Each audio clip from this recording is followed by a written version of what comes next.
TCT presents Public Report, a look at the issues and events of importance to our viewing area. Now, here's your host. Welcome to KDMI Television. I'm your host, Al Perez with Regenerate 7, and you're watching the TCT Public Report. Today in the studio, I have a new friend and colleague in community. I'm excited to share with you today what he's doing in community. Sounds very profound when you get to hear the impact he's making. And he is a long-standing resident here in our region. James Bell, welcome to the studio, Winning Edge 360. Thank you, Pastor Al Perez. Hey, thank you very much. Thank you. Well, thanks for coming today. You and I, how we connect, we were at the Young Men of Color Conference and at Drake University. Yes. We connected. I was opening in prayer and I got to catch you on the way out. Yeah. And we talked. It's like we got to get together. It's one of those things where, you know, God, it's like a divine appointment. God sets it up where two people connect. We don't know necessarily right off the cuff, but there's just something that clicks. Exactly. You know, and it's like, okay, we got to talk. And that's what happened with us. And we finally got together after a crazy holiday scheduling. Yes, we did. And to know your heart, your history, that's what's so awesome when I get to sit down with someone and behind the movement, behind the mandate or the mission is a person who has, you know, longevity here in the region as you do. You're multifaceted. Your hands are in a lot of things, and we're going to talk about some of it. But one of the things I was most intrigued about is this mandate on your life, James, to take someone and take them to the next level. I look at, you're the guy that if I put somebody before you that's in a slump or they're in a crossroads or they just feel like I'm not fully being tapped into in my potential, there's someone that they can talk to that can give them an assessment of where they are and say, this is what you need to do. And on top of it, the guy's anointed. He's a man of God. So tell me how that came about for you, the Winning Edge 360. What was it your own life where you said, you know, hey, I was in this place at one time and you saw God take you out and, you know, take you up into a higher place of effectiveness, and you just had this passion to want to do in other people's lives. Where did that start? You know, that's a good question. And Winning Edge 360, it's investing in the lives of people and developing champions. And I have to go back to my childhood from that, Pastor Al. It's just growing up, 8 years of age, one of the most, I was indelible marks that was left in my life is there was a young man by the name of Chong. He was from Laos. And I was introduced to him by a teacher. And as most 8-year-olds, you know, you have your good friends and people that you're laughing and talking with and coming into into life. The teacher selected me to be a friend and just someone to help show him the neighborhood and the life here at our elementary school and help him out. And after the teachers' conference, my parents came to me and said, you know, really, it's a little more than that. You know, and my nickname is Button. That's what I'm affectionately known as growing up. And I didn't quite understand, but what it was is they said the teacher, Miss Brown, I'll never forget her, selected you to be a mentor to this young man who come to this country, and he's learning the language. And they felt that you would be an individual that would stand with him and would complete your work and will help him to achieve and succeed too as well. So, you know, as life went on, became good friends from there. I remember our first encounter, we were sitting there after we heard a story about a farm and horses and cows and chickens and everything here in the Midwest. And after the story was over, I was sitting there talking to him and saying, hey, are you familiar with horses and cows? And he's giving me this look that's kind of, you know, disturbed, like, what are you talking about? And I said, you know, horses, you know, making all those noises. And he's looking at me even yet stranger. So I said, you know, let me grab a piece of paper crayon. I draw this horse on this. It was the ugliest horse. If horses were created, you know, the big head, the big tail, and the stick figure, you know, I'd leave the planet. But he took a piece of paper and some crayons and went and sat down by a bookshelf, and there was a trash can over by there. And took about 15, 20 minutes, and he was drawing something. I said, maybe he was, you know, offended by my horse from there. But he came back after 10, 15 minutes later, and the black stallion. I mean, you saw the most amazing horse on this picture. And he laughed at me and said, "This is a horse." Wow. That's not a horse. So what did I do? I put it in the trash. I got rid of that one because, that wasn't my skill or talent. But that began a pattern in my life, Pastor Al, of mentoring, showing that, you're going to be a person that is actually going to be coaching and developing people and reaching people that sometimes other people are going to be either afraid to or not even understand, how do I reach these people? So from that point, I went on to middle school, went out for the 8th grade basketball team, and I was one of the best players, and I thought, hey, I'm an amazing basketball player. They have an A team and a B team, and you thought at that point, I would get selected for the A team. I shoe in. Well, disappointment fell. I was not selected for the A team at that point. I was a B teamer. And what's amazing, throughout that season, I learned so many different lessons from that. Right. And one of the lessons, as the coach called me in towards the end of the season, I had a really good season, developed, and he stopped me and said, "Hey, I want to talk to you." He said, "You should be on the A team." And I'm thought, you're just coming to that realization. But he said, I had to make a decision. It was a tough choice, and I want you to understand me in this decision. And when he spoke to me, what he said was, I went to the various teachers that you had, and we had to look at your grades and the character and all the different things that, was in the criteria of selecting a team. And he said, I needed to select some good players on the B team and the A team, because our jerseys were like throwbacks to the 40s and 50s. And this is, right. in the 70s from that point, and the A team had the nice, NBA-looking jerseys from there. But one of the things that I recall is what he said is, I looked at you and I looked at your character and I talked to all these instructors and I said, if I were going to select a young man to put on this B team as opposed to the A team, who should I put them in there that they wouldn't see it as a demotion, but they would look at it as an opportunity for leadership, helping others to become better, and really implementing the principles and the dynamics that I'm placing in there. And he said, guess who was selected? I'm thinking, yours truly, I guess. It was me. And it was a lesson that I learned even transitioning after middle school, the basketball team, into special needs. Miss Diane was a wonderful teacher, and she was in charge of the special needs at the time. And, people made fun of the children and said, hey, whether they're spiritual, emotional, physical, any type of disability or whatever challenge or obstacle. And my heart always went out to the students because I felt that, there's something there I wish that I could repair, that I could correct. And, it wasn't really in my power at that time to do that, but I would stop in and they would come to the basketball games and the different events. And at that time I was selected to be a mentor in middle school. And upon that time, everyone knew I was a teacher's pet of an English teacher, and they called me Jamie at that time.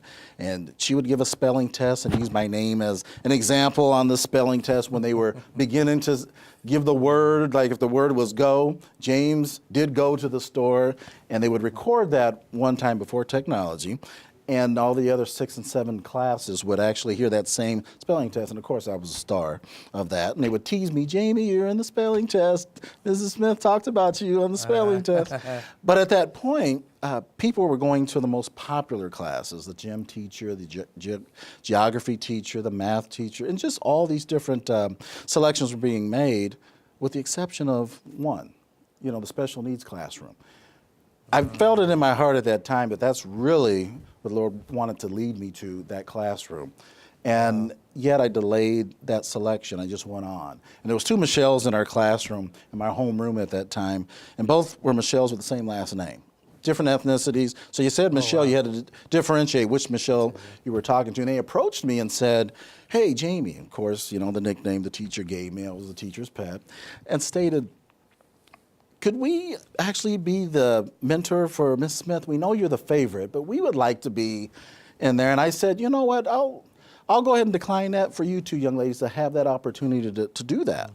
And after the time elapsed to the time where they were going to go ahead and introduce the mentors to the teachers in the classroom, I remember walking down the hall. Miss Diane was very powerful, and she was very faith-based oriented. She would give you a compliment, and she would look at you and give you the thumbs up and say, by faith, we're going to do this.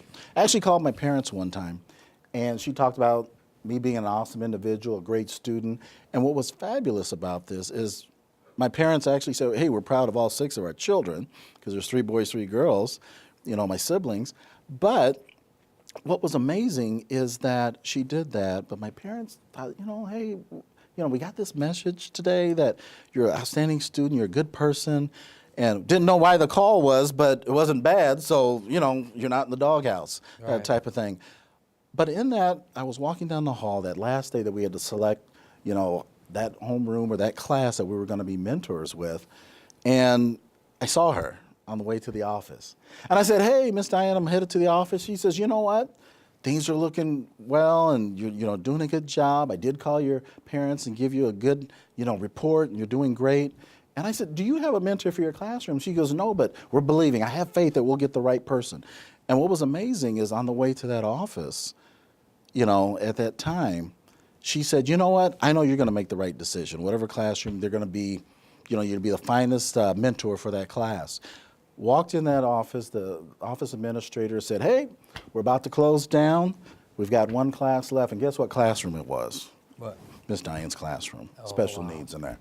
Put my name on the list, grabbed my nice little mentor shirt, walked in. The young people saw me and said, hey, Mr. Anders James, he's in here. And so they came and patted me on the back and shook my hand. And she goes, hey, class, there's Mr. James in here. Anything you need to say? Do you need anything? I said, yes, I'm here to serve. And that was a lesson that I really began learning, that my life was on a pattern. Coaching, I went through academic coaching, athletic coaching, even at a young age of 12 and 13 of some of the younger ones, and doing some other things like that. And I knew that, I'm really called for high performance. Went into the business industry and began setting goals and sales and meeting self-made people that I would go to conferences with. And in some of those organizations, I got to meet the President of the United States at the time. Got to meet people like George Foreman, who's also in ministry, and hear their story, the late Marva Collins, and some other people that I got to look at that were teaching how do they achieve, how do they reach out and touch others, and how do they actually develop people. And 10, 15 years of this, just going to seminars, Pastor Al, and reading and listening and using the world. And that's one of my themes for Winning Against 360 is using the world as your university. There's so much that God has placed in the palm of our hand and around the seasons. And I tell people, even our body and the human experience is an enterprise. And what an enterprise is solving issues and problems, that cannot be solved. I mean, finding alternative solutions to issues and challenges and obstacles. So when I look at, any industry that we can look at, you look at the distribution industry, our body distributes. I mean, food, air, blood, it's a circulation. You look at our planes, trains, automobiles, look at the cab system, Uber. You look at all these different industries, even the technology industry. I mean, the mind, the brain is like the internet, the cloud. I mean, we can be having a conversation here and my mind's in Mars. 2 minutes later, you ask me a question, I respond to that question. And we have no regulation or way to really trap that. And it's just like the internet. We go get this information from a cloud, or we go to all these different varieties of sites getting information, knowledge, and gaining experience. And the human body that God created, or the experience, it's all inspired for all this. I look at, at the conference, I told the young man about the keyboard. I said, you look at the digits, your toes, your fingers, the mouse. You look at the CPU unit, the brain, we've got a network, our nervous system in our body. So all these different things that you look at, a waste system. I mean, our body recycles, regenerates. Part of your ministry regenerates. You cut yourself, it heals. There's a bruise, it recycles and regenerates, and it gets rid of waste. It does all those different things. So when I'm coaching and developing and working with institutions, organizations, and what's amazing is the first probably 1,000 people that I reached out to, it was a no. I mean, it was nothing positive that came out that I thought.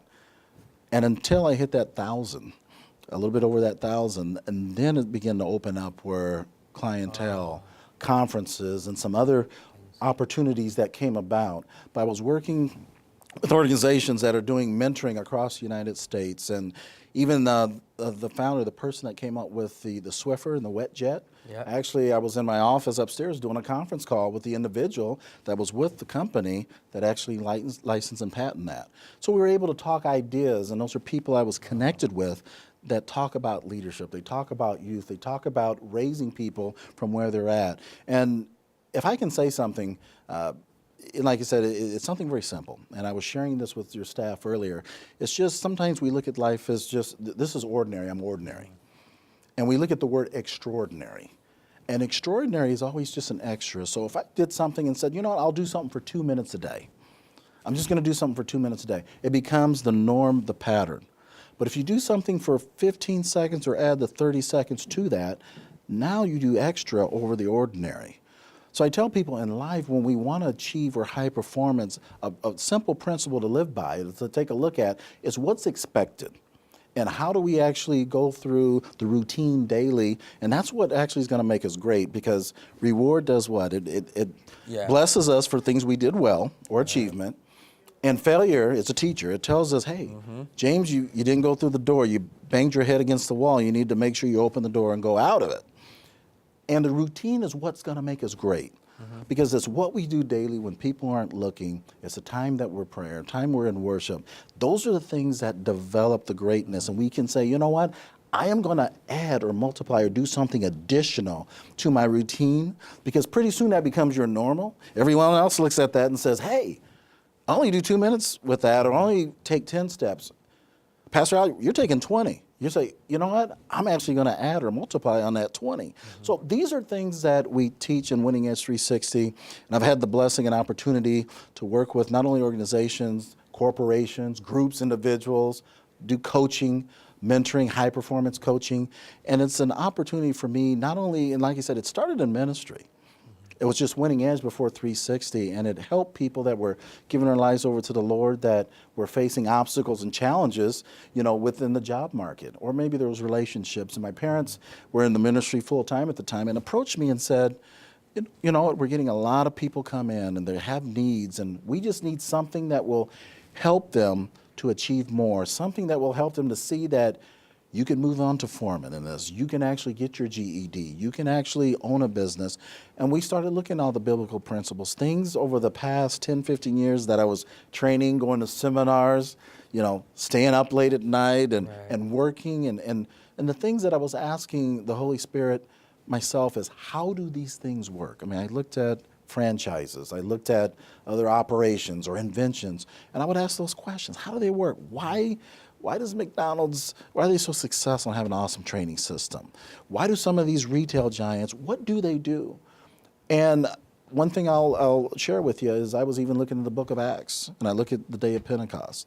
And duplication is how, on that day of Pentecost, I mean, here you have Jesus Christ, you know, discipling a dozen of individuals. And then there's some more individuals that they're going out to actually duplicate or empower. And that's what we do with Winning Edge 360, is we look to educate, equip, and empower. And then, as Christ goes up and ascends, I have to go, I'm going to send you a comforter. What happens then? Here's Peter, unsure of himself, gets up and preaches, and thousands from there. And those same principles work in the marketplace, they work in education, and they work in the things that we do daily. And when we look at some of the businesses and the inventions and things, why they're successful, is because they're God's truth. They're principles or truths that God placed in the universe that says these work. This is how I created you. This is how I'm going to educate you and equip you and empower you. So that's a little bit about Winning Edge 360 and what I have a mission to do. And I'm actually looking forward to even more partnerships and communications, with, you know, because that prayer really did bless the conference. I mean, that was the biggest connection that I heard from you. And I have to share that Pastor Al really blessed the conference, and the anointing was there of just a prophetic word that these were the men and women that are coming to these conferences that are going to be not the next leaders for tomorrow, but leaders for today. That's happening for them. Thank you. I know, like anybody else, even the best of us, when we look at our lives and say, you know, these are things that I've wanted to achieve, and at every level, it doesn't matter. I think at some point in past in our lives, we feel like, all right, where I sense it on the inside. When does somebody, like if someone was sick, and they said, you know, hey, I feeling like I'm not my best or whatever, I need to go into a doctor. So many of us, and I wonder this, I want to ask you this, so many of us ignore the signs, ignore those things, and we get sicker, or things don't progress, things don't get any better. And I think about times when we are feeling like, I feel something, but I just don't know what to do, what it is, and going to that next place. For instance, I'll give you an example. I've seen colleagues who were in one profession, but are sensing they're being stirred into another realm or profession. And the insecurity is, I don't have the skill set at all to step into that. I am, particularly, I've had friends who have said, I feel like I'm being called to office. I feel like I'm being called into the governmental arena, and they may have come from a clergy background or a different background, and they're like, I'm not a politician. I've never been trained. I don't know what it is to do that. And so there's this, that's the next level waiting for them, exactly. But they have a tendency to hold back. What would you say to someone like that who feels like that's an area unknown? That's a big quantum leap for me. Though I know I feel that, but I'm afraid to. I mean, have you ever had someone who, is making that kind of career shift or change? Yes, indeed. And I will share something even with myself. I have been in industries where the place is folded. I mean, I lost my job. I was even in a couple of years ago that a career that ended. I was the first one out the door. Myself had to be collected in a box.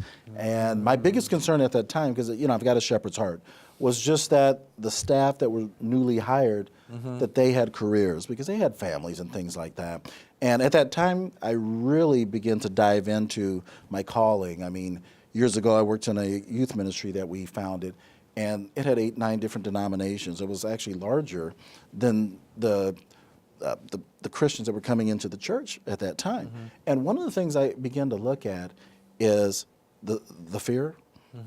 Sometimes the loneliness or the unknown, it's natural, it's normal. And I always tell people, the first things first is continue to not only put your goals down in your dreams, but begin to experience it. And this is something I do daily, whether it's an interview, whether you're in a shower, you're jogging, or you're just talking to the wall in the mirror. Begin a life where you're experiencing where you're at, regardless of who you are, where you're at, or who says no, at that level. If you have to find pictures of an arena with faces you don't know and put them on the wall and say, I'm going to speak to these people, that's what you do. Or baking a cake.